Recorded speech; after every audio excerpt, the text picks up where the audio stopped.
Check it out. This is what today's episode is about. It's about you getting out there and getting your garden started now. The time is now. There's no better time than right now. Stop making excuses. Look at my tiny little space that I'm working with here and see how I made it happen. Before we get to my final current results, what I'm working with right now, I'm gonna show you the 2-month process that led up to me being successful at gardening right now. Go ahead and watch this video. It's a little long, but I hope that you watch the whole thing because at the end, I'm gonna show you where the garden is currently today and how far we've come. All right, stay tuned. I hope you enjoy.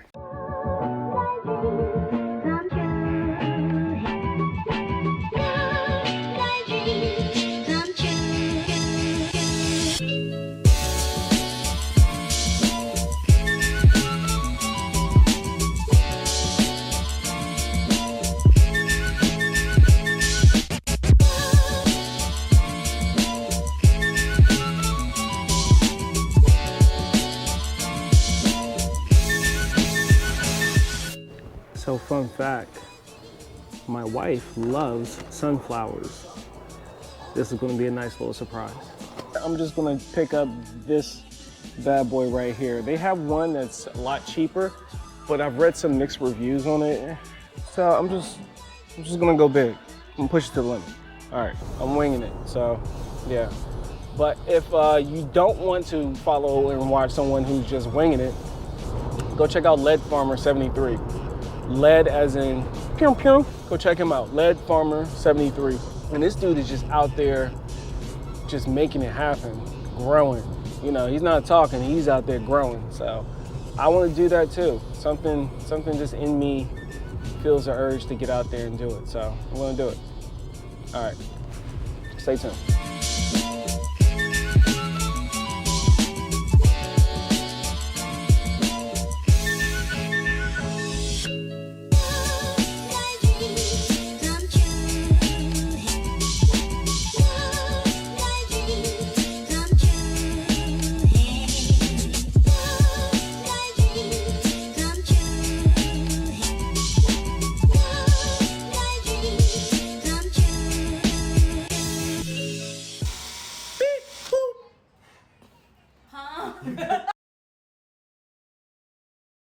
What's up, guys? So I wasn't even going to record this portion of the video. I was just going to do it behind the scenes and then show it to you later. But check it out. I picked up a whole bunch of success from the Veterans Compost. You saw me do the video on this a couple weeks ago. I'll throw a link to that in the eye in the top right corner. If you haven't checked it out, go check it out. It's an awesome place. They're doing great things and a great staff as well. Stick around to the end because I do a little interview with the guys from the staff. But anyway, we got 14 or 15 cubic feet here to fill in to my first garden bed right over there. So let's go check that out. So this is the first of 2 that will be made. My wife, she made it. And then I kind of just finished it up with the stains and the drainage holes. So let's get you a bit closer so you can see what I did here. 1 1/8 of an inch, boom. I took this bit and then I drilled out the holes, right? Then I took this tape. It's a waterproofing patch and seal tape. Then I lined each hole with this tape and then I came behind it and I put some chicken wire right on top of that. And the reason why I did that is because I don't want to lose the soil, but I do want the water to drain off. Now you can notice that the pattern is pretty sporadic, and the reason why is because I had nails that I had to kind of work around and fend around. And additionally, I had knots, like a knots here, a knots here, knots here. And if you've done any woodworking, you would know that you don't want to drill into the knots. So I avoided the knots as much as possible while avoiding the nails and then not trying to change too much integrity of the structure while I was doing it. So this is what I was left with.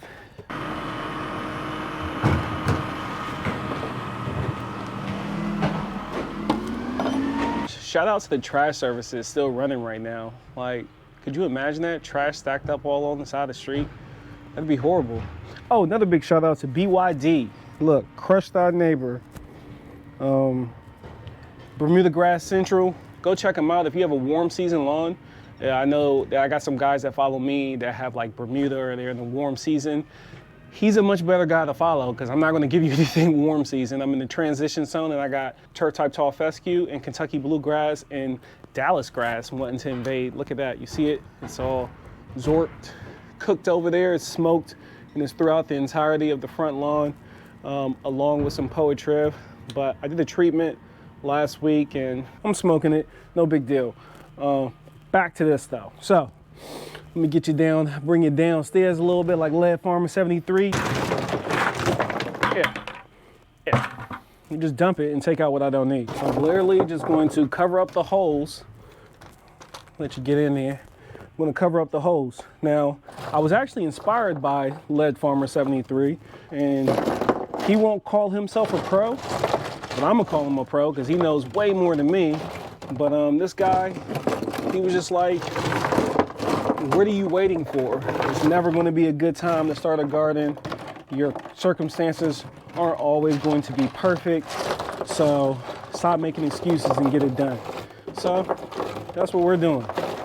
Myself and Mrs. Turf Therapy are going to stop making excuses and we're going to get it done. The reason why I'm doing this prep is because as they turned it and they were prepping this and bagging it up for me over at Veterans Compost, I noticed that it was pretty warm. So, you know, compost is pretty much always active until it's no longer there, until there's no nutrients there for it to continue being active, but it stays active. So when they turned it, it got hot.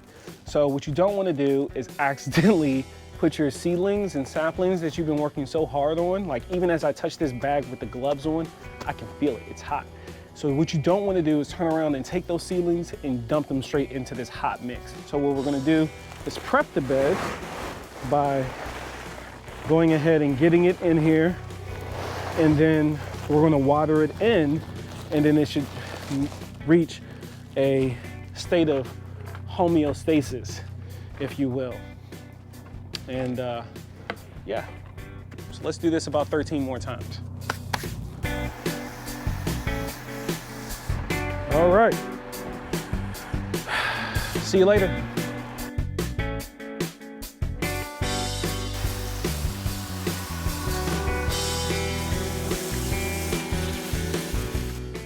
So that didn't go as planned. The next morning, I checked the soil temp. The soil temp was at 90 degrees. So I tried to spread it out a little bit, try to give it more water, and really it just seemed like it was feeding the fire. So I decided to go back and I spoke to Justin about it and asked him what I could do to kind of speed up the process of it cooling back off. He explained to me that I kind of needed to spread it back out and then it would calm back down. I don't have that much space here. So what I decided to do was just take everything out, put it back in its bags and let it sit to the side so it can come back down to somewhere around 70, 75 degrees. And it'll do that over the next week or so, which is perfect timing because the next garden bed should be ready in about a week or so. So, without further ado, let's try this one more time.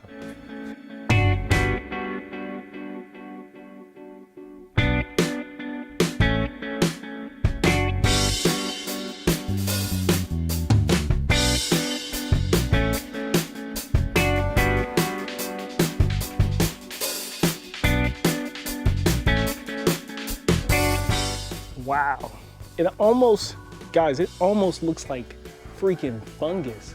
Like, look at that. That is crazy. I gotta get this one.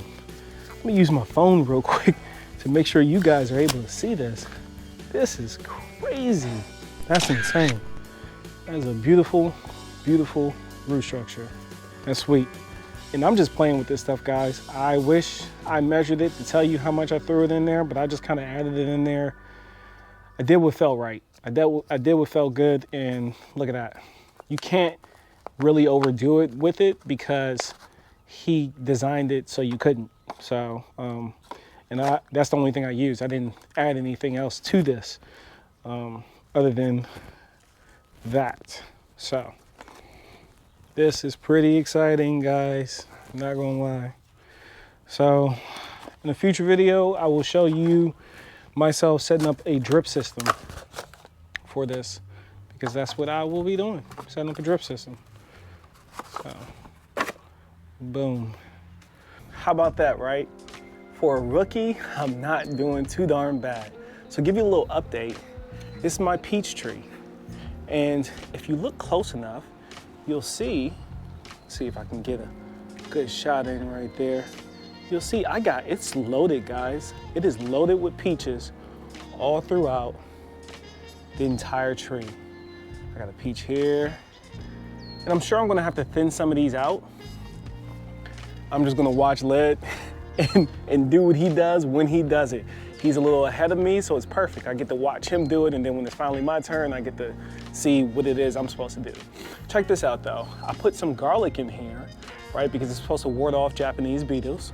So I gave them some nice little companions, and I figured, hey, it's gonna be nice to have a nice little small garlic harvest here when they're ready. I'm starting some potatoes out here. I have a Myers lemon tree. Myers lemon tree. How cool is that, right? I don't really know what to do with this. So like, this is brand new. You can see she's pretty young. I don't know if I should go in here and pick these off. Like, look right there. I'm pretty sure that's a lemon already. So should I be picking these off since it's so young and maybe have the energy flush more out to the green, or should I leave these on for now? If someone knows, let me know, please.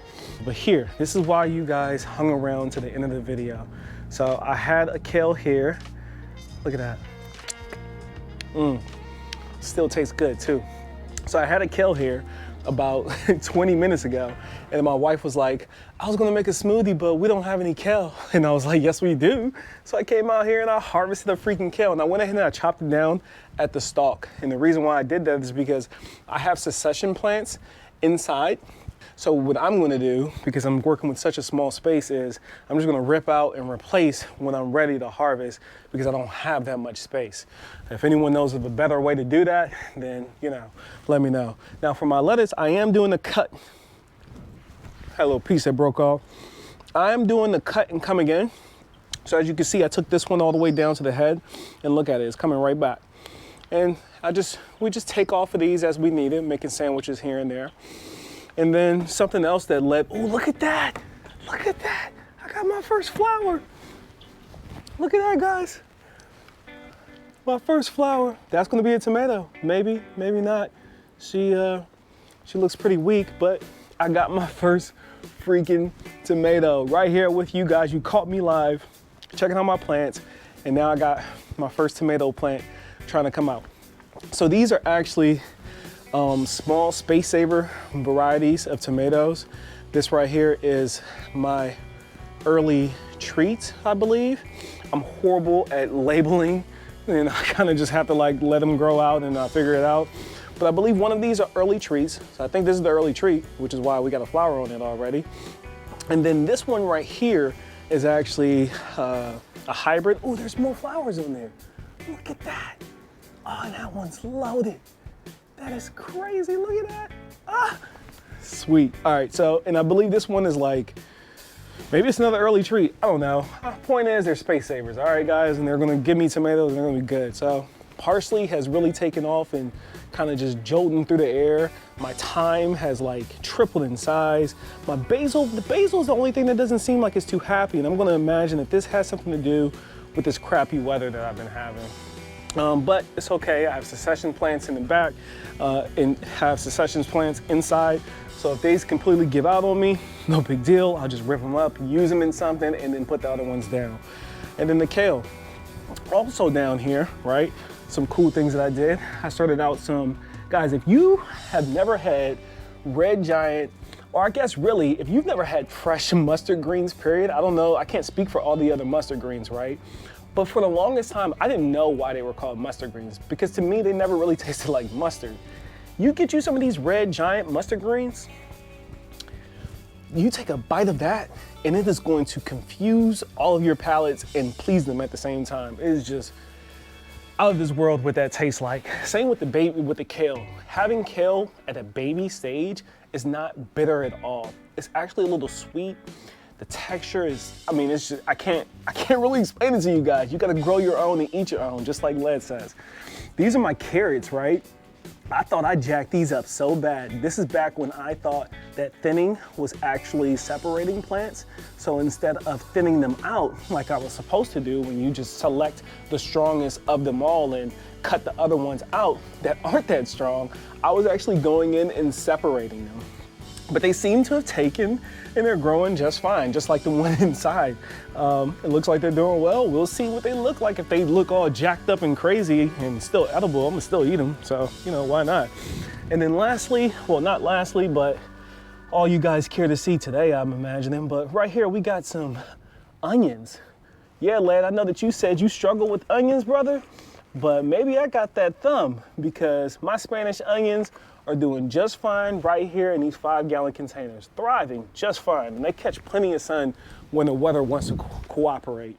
Well, that's pretty much it, guys. I appreciate you hanging around to the end of this video. I know it was a kind of a long one, but I wanted to show you my progress. I wanted to show you my travels, how this journey has been for me so far. And for someone who does not know what they're doing at all whatsoever, I promise you I'm following people on YouTube just like you're looking at me do my yard work out here. And it's really just that easy. And if you mess up, try again. It's that simple, guys. So guys, thanks for checking in to Turf Therapy, where we're healing lawns and souls. And I'll see you next time for your weekly dose of therapy with Rob.